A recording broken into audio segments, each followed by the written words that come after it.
Welcome to P S C world YouTube channel. ഈ ക്ലാസ്സിൽ നമ്മൾ പഠിക്കുവാൻ പോകുന്നത് സുപ്രധാന നിയമങ്ങൾ എന്ന ഭാഗത്ത് വരുന്ന ട്രാൻസ്ജെൻഡർ പേഴ്സൺസ് അവകാശ സംരക്ഷണ നിയമം 2019 അഥവാ transgender persons protection of rights act 2019 എന്ന ഭാഗമാണ്.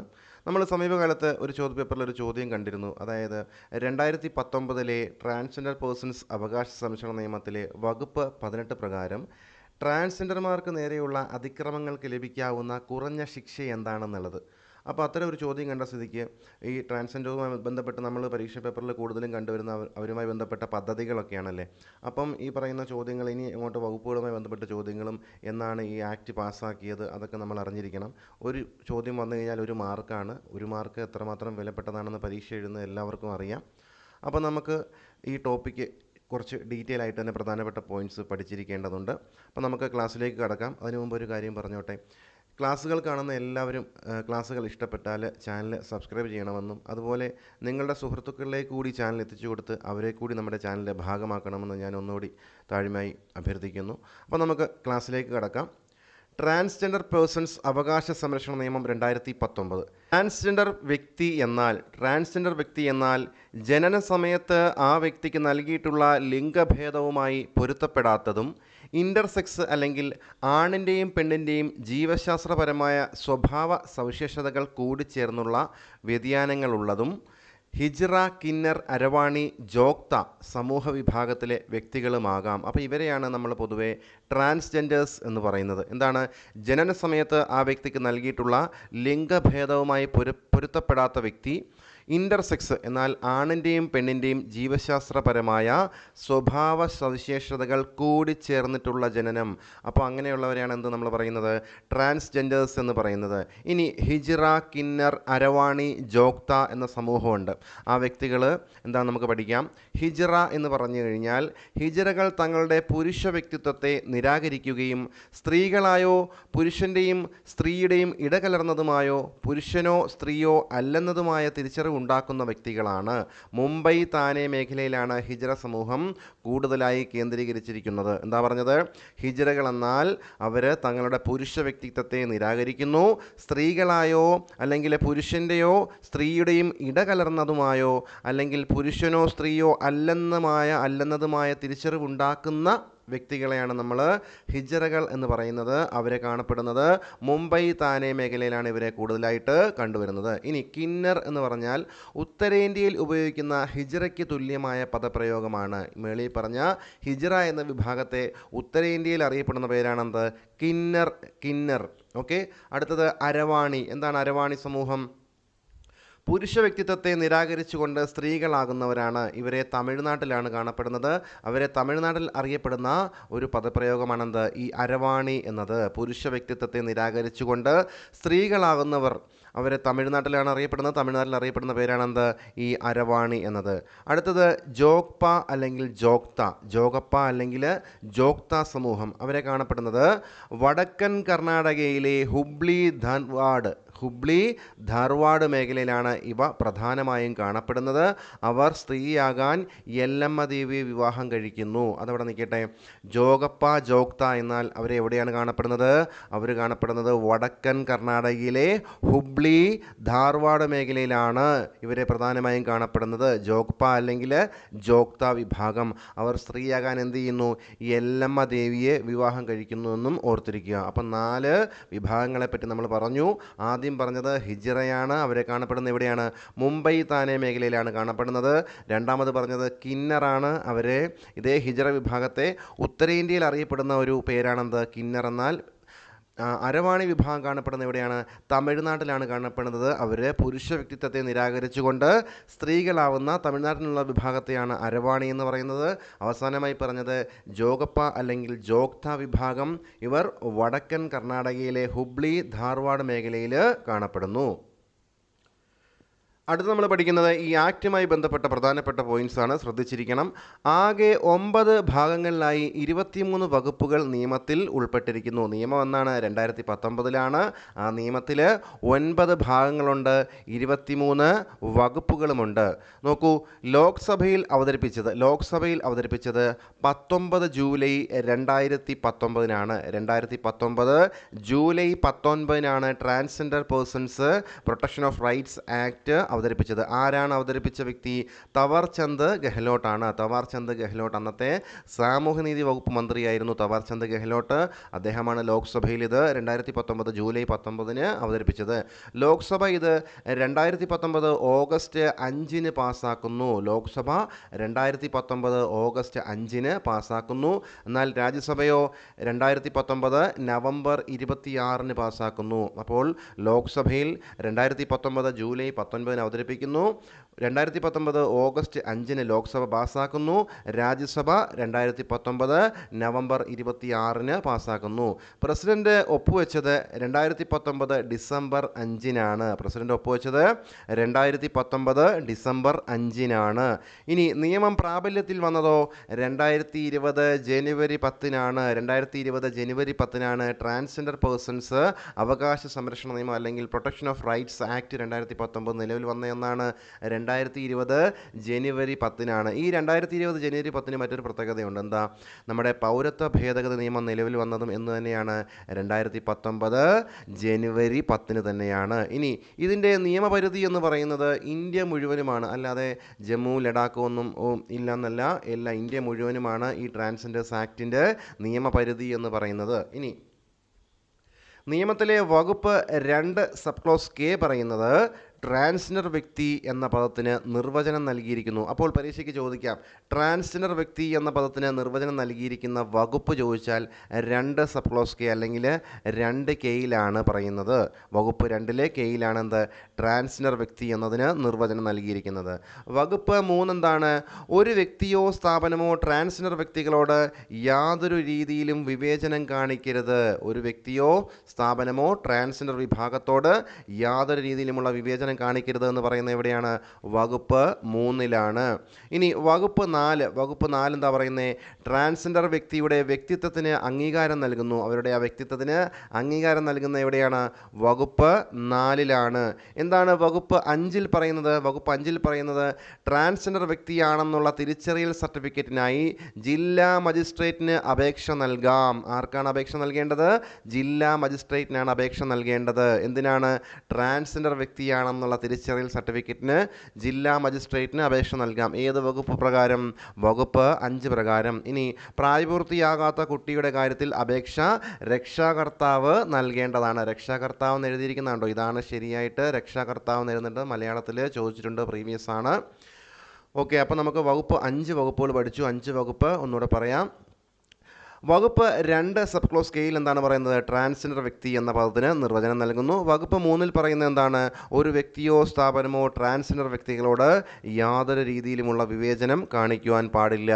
വകുപ്പ് 4 പറയുന്നു ട്രാൻസ്ജെൻഡർ വ്യക്തിയുടെ വ്യക്തിത്വത്തിന് അംഗീകാരം നൽകുന്നു. വകുപ്പ് 5 എന്താണ് പറയുന്നത്? ട്രാൻസ്ജെൻഡർ വ്യക്തിയാണെന്നുള്ള തിരിച്ചറിയൽ സർട്ടിഫിക്കറ്റിനായിട്ട് ജില്ലാ മജിസ്ട്രേറ്റിന് അപേക്ഷ സമർപ്പിക്കാം. ഇനി പ്രായപൂർത്തിയാകാത്ത കുട്ടിയാണെങ്കിലോ അപേക്ഷ രക്ഷാകർത്താവിന് നൽകേണ്ടതാണ്. രക്ഷകർത്താവ് നൽകേണ്ടതാണ്. പ്രായപൂർത്തിയാകാത്ത കുട്ടിയുടെ കാര്യമാണെങ്കിൽ അപേക്ഷ ആര് സമർപ്പിക്കണം? രക്ഷകർത്താവ് സമർപ്പിക്കണം. ഏത് വകുപ്പ് പ്രകാരം? വകുപ്പ് 5 പ്രകാരം. ഇനി വകുപ്പ് 6 നോക്കാം.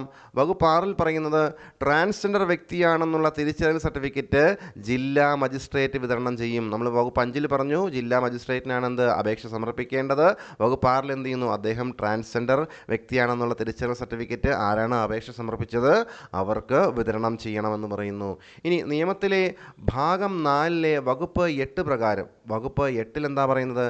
ട്രാൻസ്ജെൻഡർ വ്യക്തികളുടെ പൂർണ്ണവും ഫലപ്രദവുമായ പങ്കാളിത്തം സമൂഹത്തിൽ ഉറപ്പാക്കുന്നു. ഇവരുടെ ക്ഷേമം, രക്ഷാപ്രവർത്തനം, സംരക്ഷണം, പുനരധിവാസം തുടങ്ങിയവ സർക്കാരിൻ്റെ കടമയാണ്. അപ്പോൾ അവരുടെ ക്ഷേമം, രക്ഷാപ്രവർത്തനം, സംരക്ഷണം, പുനരധിവാസം എന്നത് സർക്കാരിൻ്റെ കടമയാണെന്ന് പറയുന്നത് വകുപ്പ് 8-ലാണ്. ട്രാൻസ്ജെൻഡർ വ്യക്തികളുടെ പൂർണ്ണവും ഫലപ്രദവുമായ പങ്കാളിത്തം സമൂഹത്തിൽ ഉറപ്പാക്കുന്നു. അതുപ്രകാരം എന്ത് ചെയ്യുന്നു?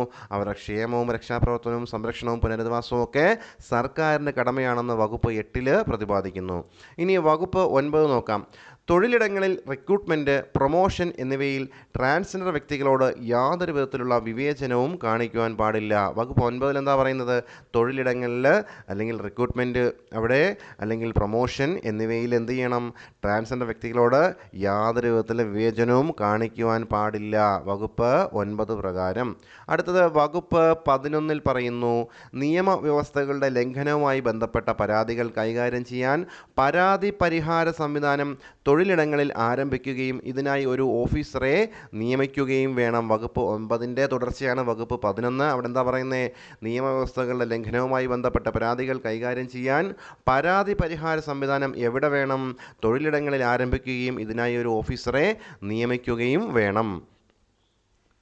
അടുത്തത് വകുപ്പ് 12 പറയുന്നത്, ട്രാൻസ്ജെൻഡർ എന്ന കാരണത്താൽ ഒരു വ്യക്തികളെയും അവരുടെ താമസ സ്ഥലത്ത് നിന്നും ഒഴിവാക്കുവാൻ പാടുള്ളതല്ല. എന്താണ്? വകുപ്പ് 12. ട്രാൻസ്ജെൻഡർ എന്ന കാരണത്താൽ ഒരു വ്യക്തിയെയും അവരുടെ താമസ സ്ഥലത്ത് നിന്ന് ഒഴിവാക്കാൻ പാടില്ല. 12 വകുപ്പുകൾ നമ്മൾ പഠിച്ചു.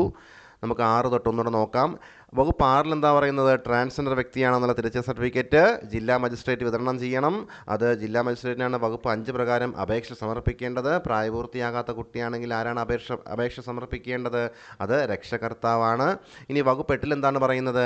അവരുടെ ക്ഷേമവും അവരുടെ രക്ഷാപ്രവർത്തനം, സംരക്ഷണം, പുനരധിവാസം തുടങ്ങിയവ ആരുടെ കടമയാണ്? സർക്കാരിൻ്റെ കടമയാണെന്ന് വകുപ്പ് 8 പറയുന്നു. വകുപ്പ് 9 പറയുന്നു, തൊഴിലിടങ്ങളിൽ റിക്രൂട്ട്മെൻറ്റ്, പ്രൊമോഷൻ എന്നിവയിൽ ട്രാൻസ്ജെൻഡർ വ്യക്തികളോട് യാതൊരു വിധത്തിലുമുള്ള വിവേചനം കാണിക്കരുതെന്ന് പറയുന്നു. വകുപ്പ് 10 വകുപ്പ് 11 എന്ത് പറയുന്നത്? ഈ നിയമവ്യവസ്ഥകളുടെ ലംഘനവുമായി ബന്ധപ്പെട്ട പരാതികൾ കൈകാര്യം ചെയ്യാൻ പരാതി പരിഹാര സംവിധാനം വേണം. അതെവിടെ വേണം? തൊഴിലിടങ്ങളിൽ ആരംഭിക്കുകയും ഇതിനായി ഒരു ഓഫീസറെ നിയമിക്കുകയും വേണം. അപ്പോൾ തൊഴിലിടങ്ങളുമായി ബന്ധപ്പെട്ട് പറയുന്ന വകുപ്പുകളാണ് വകുപ്പ് 9, വകുപ്പ് 11. അടുത്തത്, ട്രാൻസ്ജെൻഡർ എന്ന കാരണത്താൽ ഒരു വ്യക്തിയെയും അവരുടെ താമസ സ്ഥലത്ത് നിന്ന് ഒഴിവാക്കാൻ പാടില്ല എന്നത് വകുപ്പ് 12 പറയുന്നു. ഇനി വകുപ്പ് 13, എല്ലാ സർക്കാർ വിദ്യാഭ്യാസ സ്ഥാപനങ്ങളിലും വിവേചനം കൂടാതെ ട്രാൻസ്ജെൻഡർ വ്യക്തികൾക്ക് സ്പോർട്സ്, വിനോദം, ഒഴിവുസമയ പ്രവർത്തനങ്ങൾ എന്നിവയ്ക്കുള്ള വിദ്യാഭ്യാസവും അവസരവും നൽകും. വകുപ്പ് 13 എന്താണ് പറയുന്നത്? എല്ലാ സർക്കാർ വിദ്യാഭ്യാസ സ്ഥാപനങ്ങളിലും വിവേചനം കൂടാതെ ട്രാൻസ്ജെൻഡർ വ്യക്തികൾക്ക് സ്പോർട്സ്, വിനോദം, ഒഴിവുസമയ പ്രവർത്തനങ്ങൾ എന്നിവയ്ക്കുള്ള വിദ്യാഭ്യാസവും അവസരങ്ങളും നൽകണമെന്ന് വകുപ്പ് 13 പറയുന്നു.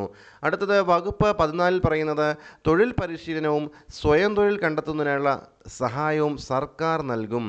തൊഴിൽ പരിശീലനവും സ്വയം തൊഴിൽ കണ്ടെത്തുന്നതിനായുള്ള സഹായവും സർക്കാർ നൽകുമെന്ന് പറയുന്നത് വകുപ്പ് 14 അടുത്തത് വകുപ്പ് 15 പറയുന്നത്, ആരോഗ്യ സുരക്ഷാ സൗകര്യങ്ങൾ സർക്കാർ നൽകും. അവരുടെ ആരോഗ്യ സുരക്ഷാ സൗകര്യങ്ങൾ സർക്കാർ നൽകുമെന്ന് പറയുന്നത് എവിടെയാണ്?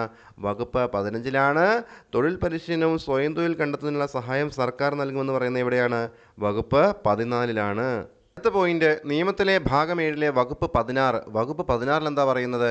National council for transgender persons കേന്ദ്ര സർക്കാർ രൂപവൽക്കരിക്കും. നാഷണൽ കൗൺസിൽ ഫോർ, ഇവർക്ക് വേണ്ടി ഒരു കൗൺസിൽ ആര് രൂപവൽക്കരിക്കണം? കേന്ദ്ര സർക്കാർ രൂപവൽക്കരിക്കണമെന്ന് വകുപ്പ് 16 പറയുന്നു. വകുപ്പ് 16 പ്രകാരം national council for transgender persons കേന്ദ്ര സർക്കാർ രൂപവൽക്കരിക്കും. ഇത് പ്രകാരം 2020 ഓഗസ്റ്റ് 21 ന്യൂഡൽഹി ആസ്ഥാനമായിക്കൊണ്ട് കൗൺസിൽ നിലവിൽ വന്നു. അപ്പം വകുപ്പ് 16 പ്രകാരമാണ് കൗൺസിൽ വരുന്നത്. അത് ന്യൂഡൽഹിയിലാണ് സ്ഥിതി ചെയ്യുന്നത്. എന്നാണ് 2020 ഓഗസ്റ്റ് 21 നിലവിൽ വന്നു. സാമൂഹ്യനീതി ശാക്തീകരണ മന്ത്രാലയത്തിന് കീഴിലാണ് പ്രവർത്തനം. അപ്പോൾ ഈ വകുപ്പ് പ്രവർത്തിക്കുന്ന ആരുടെ കീഴിലാണ്?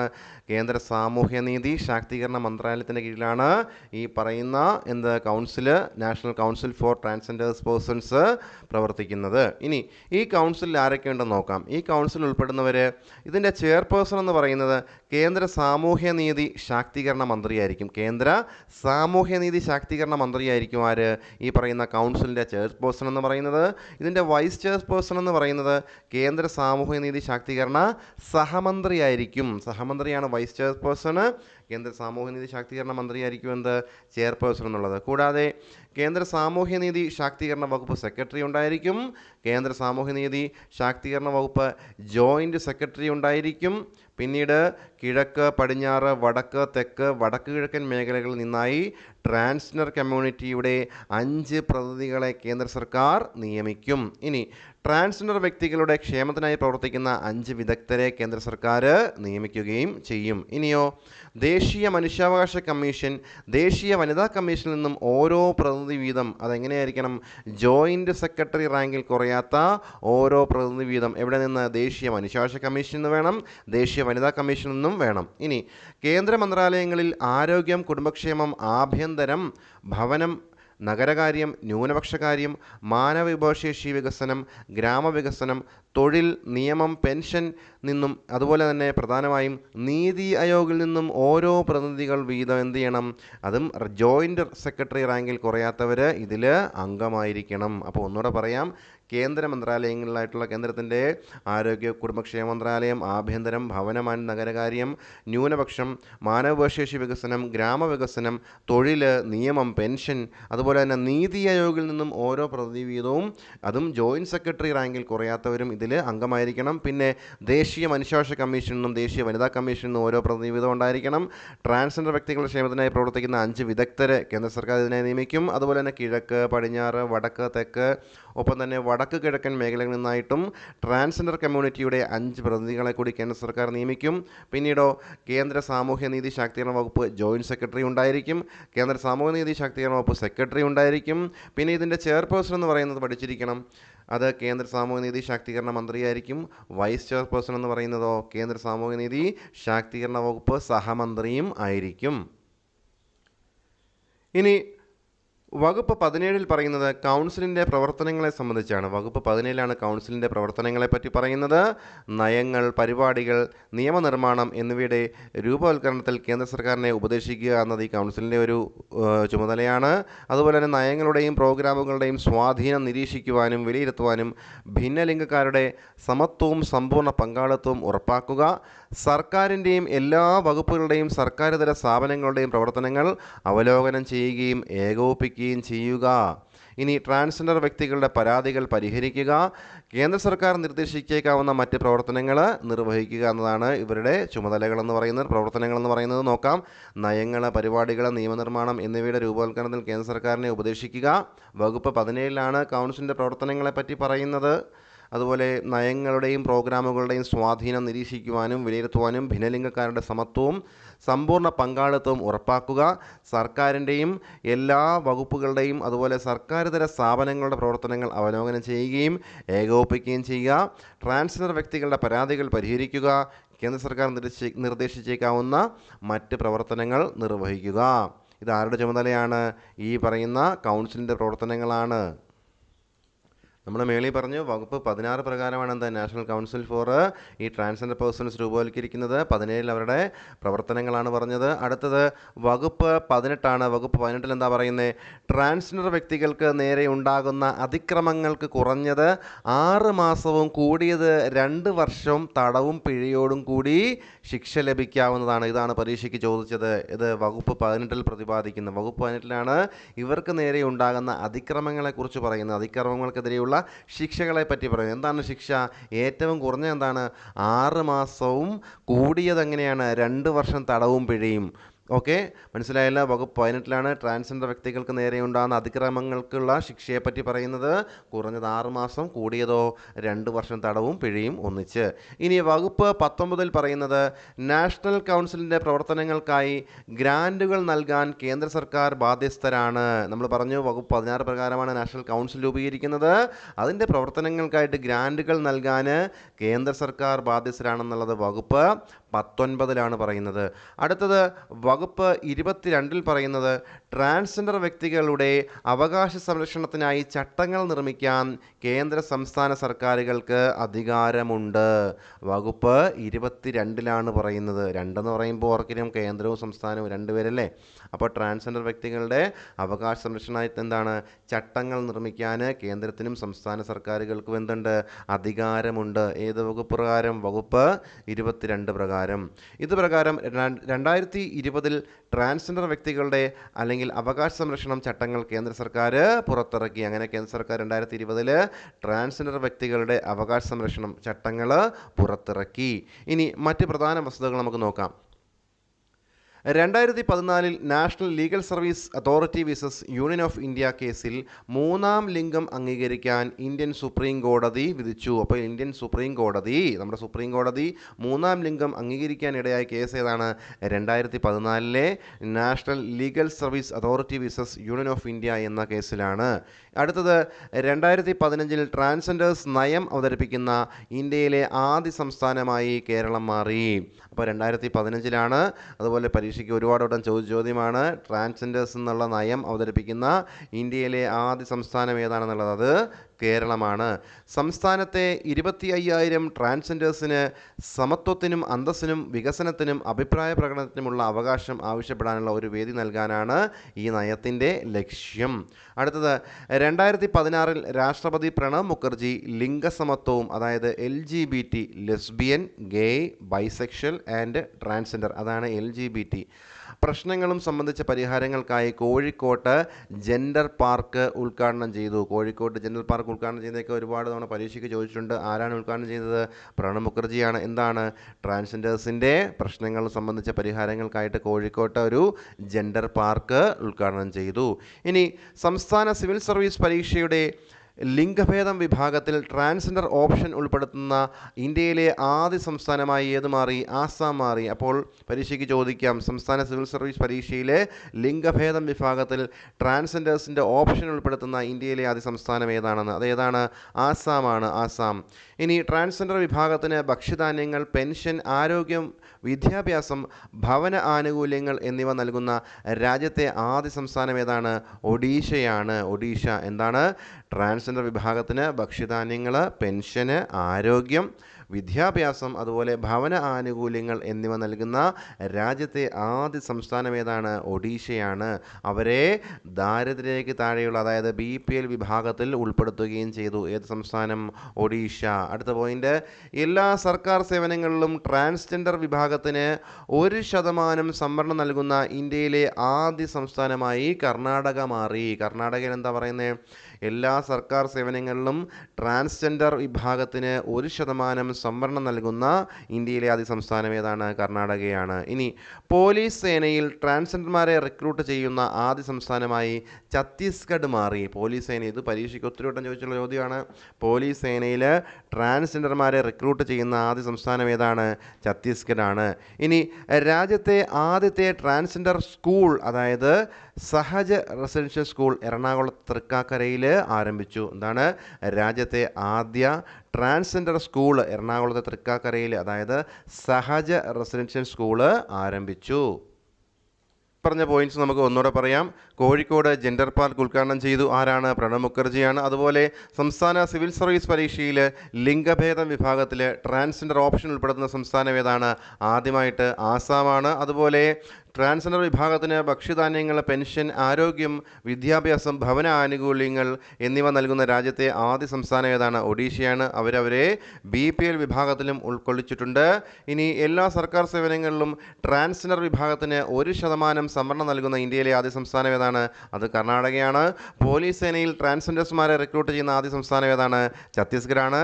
രാജ്യത്തെ തന്നെ ആദ്യ ട്രാൻസ്ജെൻഡർ സ്കൂൾ അത് എറണാകുളത്തെ തൃക്കാക്കരയിൽ സഹജ റെസിഡൻഷ്യൽ സ്കൂൾ എന്ന പേരിൽ കേരളത്തിൽ ആരംഭിച്ചു. അപ്പോൾ ഇത്രയാണ് പ്രധാനമായിട്ടും transgender persons protection of rights act അല്ലെങ്കിൽ ട്രാൻസ്ജെൻഡർ പേഴ്സൺസ് അവകാശ സംരക്ഷണ നിയമം എന്നതുകൊണ്ട് നമ്മൾ മനസ്സിലാക്കിയിരിക്കേണ്ടത് പ്രധാനപ്പെട്ട പോയിന്റ്സ് മാത്രമേ ഈ ക്ലാസ്സിൽ ഉൾപ്പെടുത്തിയിട്ടുള്ളൂ. പ്രധാനപ്പെട്ട വകുപ്പുകളും മുൻപ് ചോദിച്ചതും അതുപോലെ ഇനി ഈ പരീക്ഷകൾക്ക് വരും പരീക്ഷകൾ ചോദ്യങ്ങൾ പ്രതീക്ഷിക്കാം. അതുപോലെ തന്നെ നമ്മൾ ഇവരുമായി ബന്ധപ്പെട്ട അതുപോലെ എന്താ പറയുക പദ്ധതികൾ ധാരാളം നമ്മൾ പഠിച്ചിട്ടുണ്ട്. ഇനി നമ്മൾ പഠിക്കും, വരും ക്ലാസ്സുകളിൽ പഠിക്കും. പദ്ധതികൾ മാത്രമേ നമ്മളങ്ങനെ കേട്ടുള്ളൂ. നമ്മൾ ഈ ഒരു ആക്ടിനെ പറ്റി അധികം ആരും പഠിച്ചിട്ടുണ്ടാകത്തില്ല. എന്നാൽ പഠിക്കണം. സമീപകാലത്തൊരു ക്വസ്റ്റ്യൻസ് വന്നിരുന്നു. ഇനി അതുകൊണ്ട് മാച്ച് ദ ഫോളോയിങ്ങോ അല്ലെങ്കിൽ പ്രസ്താവനയിലൊക്കെ കടന്നു വരാനുള്ള സാധ്യതയുണ്ട്. പ്രത്യേകിച്ച് വകുപ്പുകളുമായി ബന്ധപ്പെട്ട്, അതുപോലെ തന്നെ ലോക്സഭ പാസ്സാക്കിയത്, രാജ്യസഭ പാസ്സാക്കിയത്, ഒപ്പം തന്നെ നിലവിൽ വന്നത് 2020 ജനുവരി 10 നമ്മുടെ പൗരത്വ ഭേദഗതി നിയമം നിലവിൽ വന്ന അതേ ഡേറ്റ് തന്നെ ആയതുകൊണ്ട് ഓപ്ഷനിൽ കാണും. നമ്മൾ തെറ്റിക്കും. പഠിക്കാത്തവർക്ക് ഉറപ്പായും തെറ്റിപ്പോവും. അപ്പോൾ ക്ലാസ്സുകൾ എല്ലാവരും പ്രയോജനപ്പെടുത്തുക. ക്ലാസ്സുകൾ കാണുന്ന എല്ലാവരും ചാനൽ സബ്സ്ക്രൈബ് ചെയ്യണം. സുഹൃത്തുക്കളിലേക്ക് കൂടി എത്തിച്ചു കൊടുക്കണമെന്ന് ഞാൻ ഒന്നുകൂടി അഭ്യർത്ഥിക്കുന്നു. എല്ലാവർക്കും വിജയാശംസകൾ. നന്ദി.